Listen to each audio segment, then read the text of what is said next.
is Ellen James. Hand sanitizer if you need it. The microphone will pick up your voice whether you wear a mask or don't. Okay, thank you. When you begin speaking, you'll have 5 minutes, and I'll try to give you a warning when you're at your 1 minute left.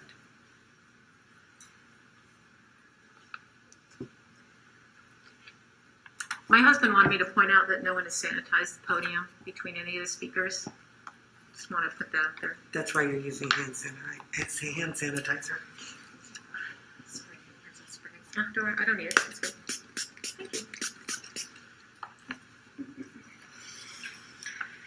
Hello, my name is Ellen James. I'm a parent. I'm a teacher. I have been teaching for 20 years, the last 14 of those in Lincoln Public Schools. Before I say what I need to say tonight, I would like to read the words of an LPS staff member that is unable to be here in person tonight. So, begin quote. Now that bus drivers have been back for some training and to practice their routes for the school year, I've had a chance to observe transportation staff up close. None who work in that building are wearing masks. All the drivers are, as they should be, but not one of the staff that work in that building have been masked any of the times I have been there, 3 times over the last 2 weeks, including as recently as yesterday. That's 8/10. This is an unacceptable dereliction of both LPS's own mandate as well as the mayor's. And this shows a shocking disregard of how this virus propagates, as well as a complete unwillingness to understand the consequences of asymptomatic carriers of this disease. Dr. Joel, board members, how are we able to take you seriously when an entire department staff of yours is flagrantly violating easily followed and mandated protocol? End quote. So this is where I start. I am here tonight to talk about 2 essentials of education: trust and responsibility. I would like to start with some audience participation, if that's okay.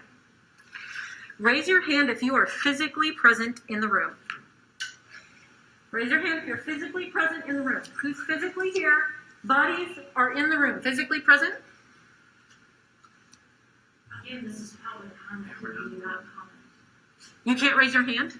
We're not supposed to participate back. It kind of slows the... Oh, I down. see.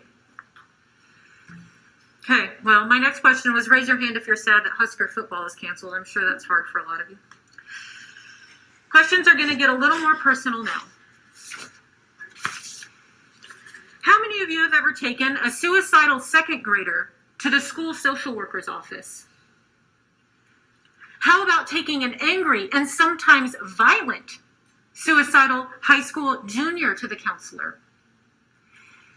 Raise your hand if you have ever held the hands of a crying student in a lockdown drill, looked into her eyes and promised to keep her safe if the bad guys come. If you haven't guessed, these are not theoretical. As a parent, I love my daughters with a fierce protectiveness that is unrivaled by anything on this earth. As a parent, I know what it is to entrust their lives to teachers at the start of each and every school year. That level of trust that I have in my children's teachers, it is indescribably high. You have 1 minute. As a teacher, I take that trust incredibly seriously. It is a joy. Every day, it is a joy and an honor to be trusted with students. I love my students. Trusted with someone else's children. I do not ever take that lightly. Like many parents and teachers, I've emailed Dr. Joel and the board a few times. I do want to pause here and thank Mr. Boswell directly. You're the only one who replied with any kind of kindness. And I felt for the first time that my voice had actually been heard by the board. I started crying. And I want to say I really appreciated that. And I appreciate you treating me like a human being. In my emails to Dr. Joel, I asked you if you would personally take responsibility for the lives that could be permanently disabled or lost to COVID-19. Of course, you did not answer. As a school staff, custodians, counselors, teachers, food service workers, bus drivers, we look into the eyes of our students every day. We take responsibility for their lives. Can you finish up? Every day. When the first child dies or a staff member, remember, we are someone's child too. What do you think will happen to that trust that I spoke of? That trust that we have earned? It will be gone.